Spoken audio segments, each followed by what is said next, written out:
In a way, she is a single mother and I've tasted up her daughter amidst very much difficulties. And this is her story. If she can, you all can.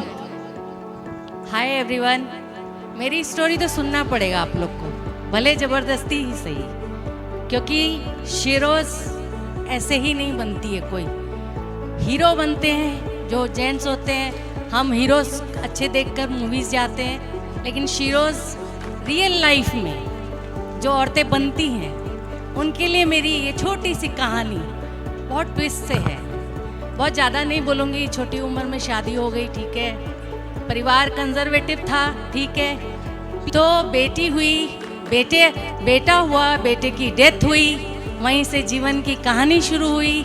Husband को cancer हुआ, उनकी death हुई, फिर दूसरी कहानी शुरू हुई। तो जब ये कहानियाँ शुरू होती हैं ना, तब औरत को हिम्मत मिलना शुरू होती है। कहानी में जिगजैग ना हो, ईसीजी अगर सीधी सीधी आएगी तो डेथ है, अगर जिगजैग है तो वो जिंदा है। तो हमारी लाइफ में भी जिगजैग आता है तो हम लोग जिंदा हैं। पीछे से कोई ना खड़े हो, लेकिन औरत को भगवान ने बचपन से ही पावर दिया है। आप सोचो, जब अष्टमी हम करते हैं तो कन्याओं को बुलाते हैं, क्यों नहीं लड़कों को बुलाते हैं?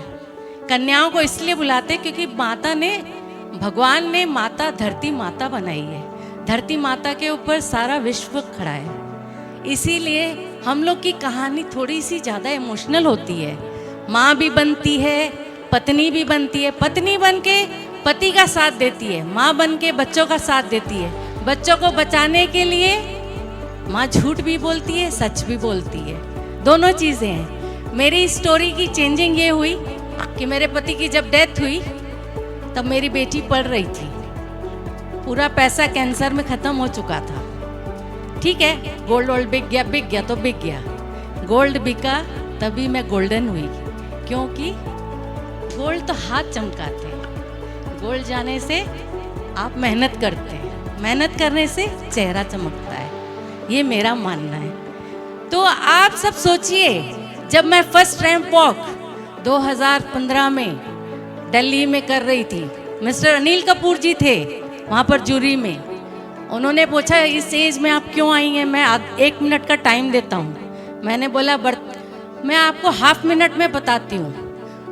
बचपन में मार खाई, जवानी में बर्तन मांजे, बुढ़ापे में मॉडलिंग करने आई, क्योंकि अब मैं जीना चाहती हूँ। अब मैं वो करना चाहती हूँ जो दुनिया में मुझे लोग, मैं मरूँ तो देखें कि क्या करके गई है, ये कौन सी औरत मरी है, क्या खुशबू फैला के गई है। रजनीगंधा की तरह मुझे जीना आ गया।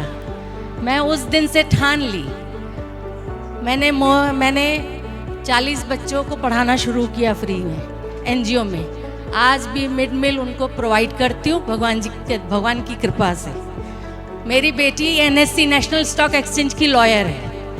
आज बहुत कुछ पा लिया, आज जीना सीख गई मैं। लेकिन आज भी मैं बोलूँगी कि शीरोज़ तब हूँ जब हर औरत वैसा बनना चाहेगी, मेकअप से नहीं, कपड़ों से नहीं।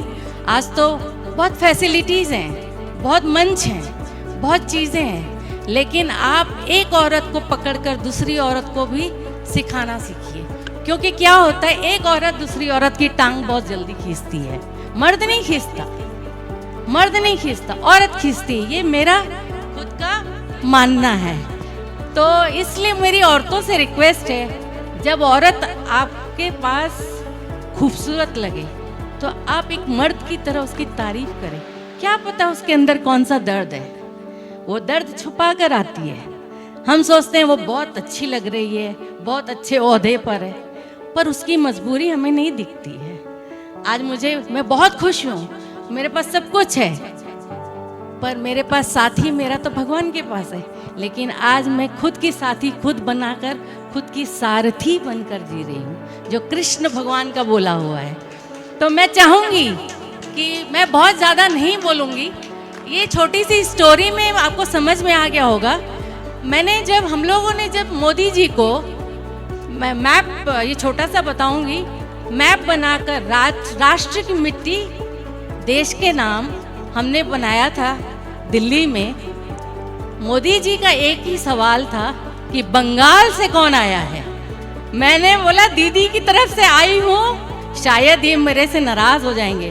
बोलते हैं शेर के देश से आई हो, शेरनी हो। मैंने बोला हाँ शेरनी तो हूँ, तभी तो शेरोज हूँ। Thank you. मैं भी शेरनी हूँ। Kavita applause for Reshmi Biani, felicitating our Kavita ji, Sheroz, and thank you Cookie Threads for this beautiful gift.